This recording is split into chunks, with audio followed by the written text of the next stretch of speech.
welcome back to my channel. I am Jenny and I am going to be sharing with you today a little bit about foundation pages, what they are, what do people mean when they're talking about foundation pages.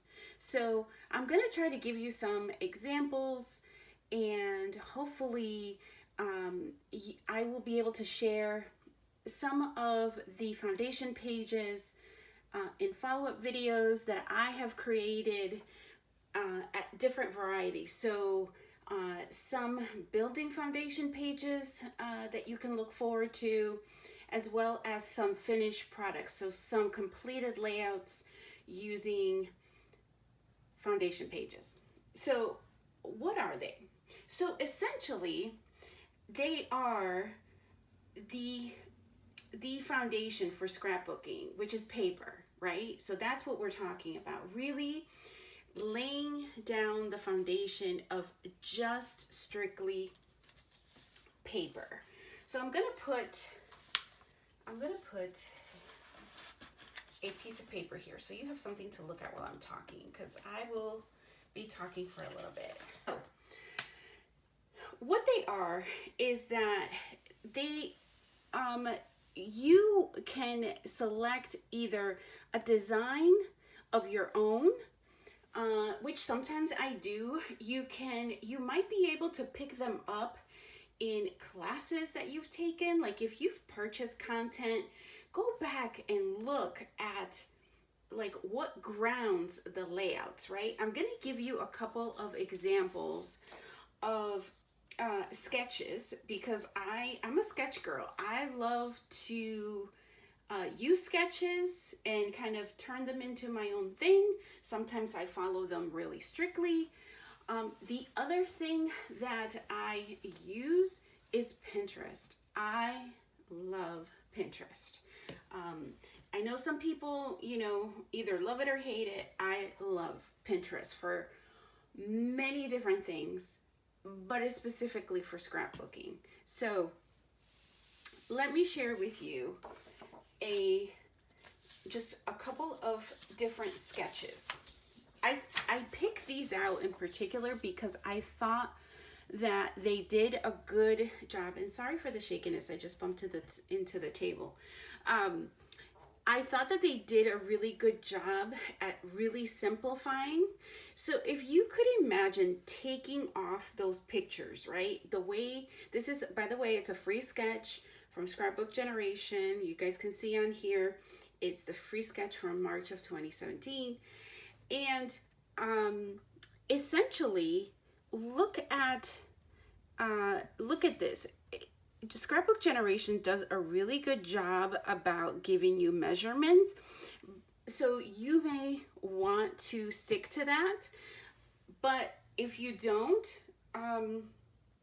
if you kind of are like me and you just kind of eyeballing, hey, that looks like an inch, that looks like it might be 2 inches or so, that's fine. This takes some of the guessing out of it. For here, you could, so let's start at the beginning. So if you look at this, it looks very much like there's either, this is like, it looks like here it referenced a small pattern of pattern paper, but you could use cardstock, you could use any kind of pattern paper. You don't even have to use a full sheet. Think about that for a second. So if you only have scraps, but it's scraps of a paper perhaps that you love, you can, so what I do is I keep a stash of papers that I don't really think I'm ever going to use, and so I use it for layouts like this. I use the flip side, which is usually a blank piece of paper, and I use that to wallpaper. So essentially, all of my pieces of paper are going to cover the entire piece of paper. So I don't have to worry about anything kind of showing through. So So you could just use strips of paper, a 12 by 12. This looks like possibly around a 2 by 12, another 2 by 12, a 1 by 12, and a 1 by 12. And here you would have roughly around, depending on how you cut it, you could have a 7 by 12 area here, a 7 by 12 area here, a piece of paper. You could have the same, so there's some continuity. And then these are just strips. Whether you decide to use washi, you decide to use some kind of paper strip, that really is up to you. But that essentially is a lot of times where you would stop at a foundation page. You may add this darker, and here it's another small pattern that it calls for this.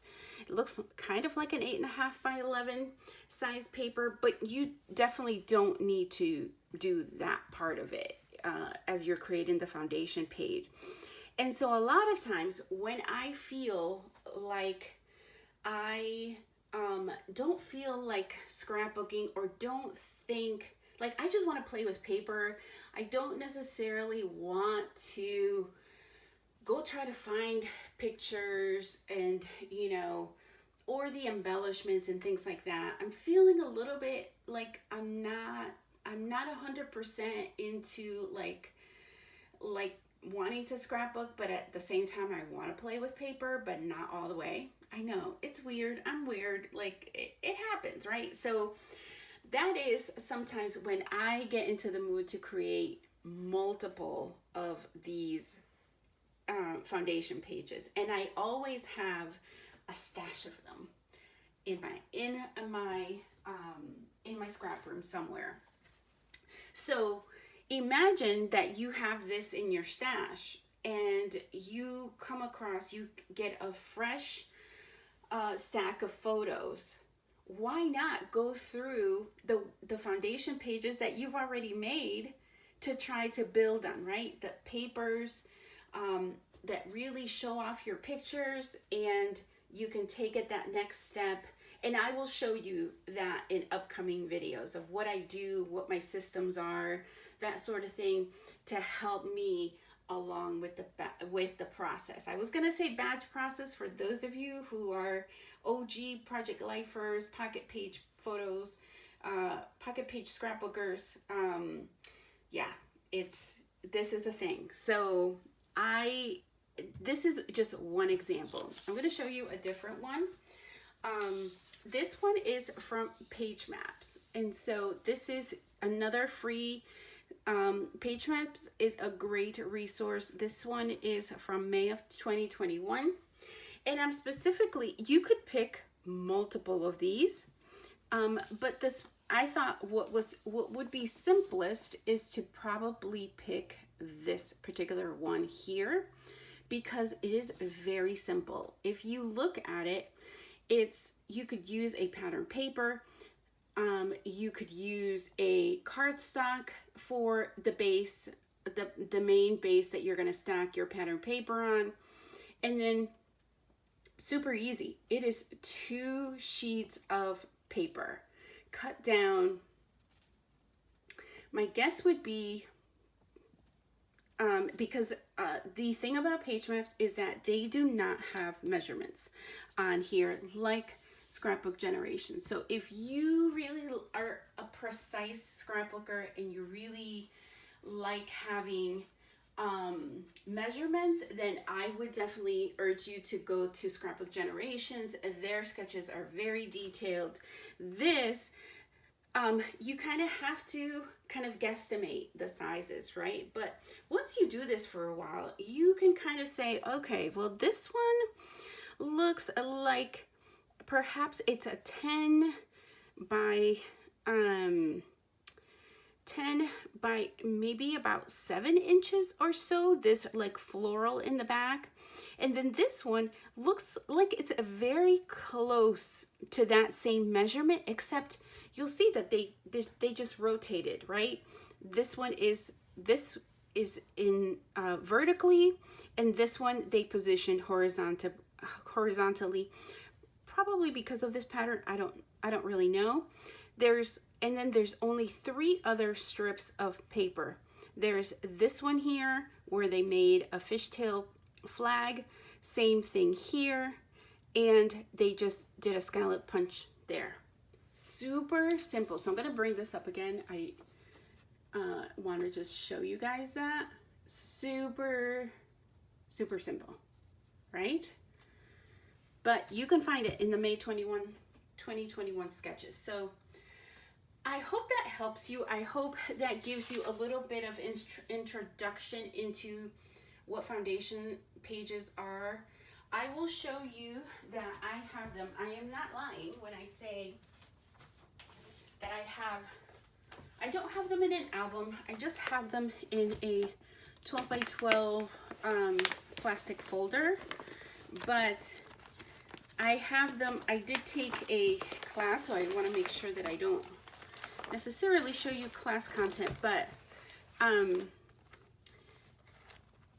you'll see that, like, I just have layouts. I can use like this, I can use like this. Here's another one. Again, very simple. Just flipping through here, 1 second. Oh yeah, here's another one. Sorry for the glare if you're seeing some glare here.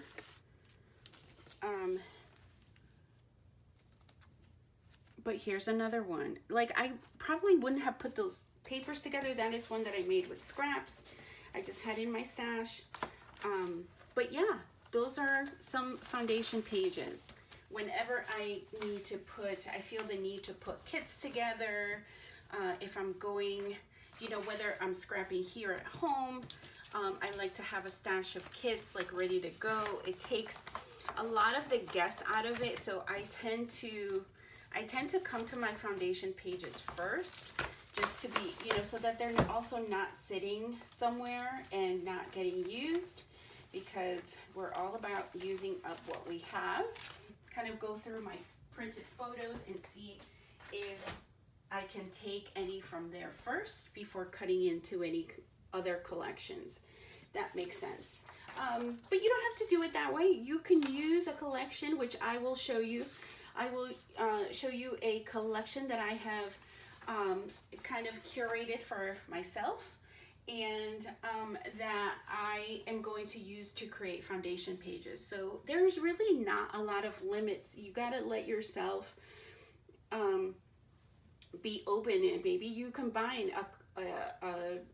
a collection with paper scraps, or you combine a collection with colored cardstock if that's something that is plentiful in your stash, and it's something that you want to begin to use up. A substantial amount of product and have stuff in your stash that you could pull into if you don't feel like you have a sufficient enough kit put together, or you can definitely think about perhaps what item in your craft room is perhaps something that you have plenty of or an abundance of and do not use. So again, just food for thought, and I hope that you enjoy the next few videos that will show you a bit more about foundation pages. So for now, guys, thank you so much for watching, and I would love it if you subscribe to my channel. Thank you. Bye.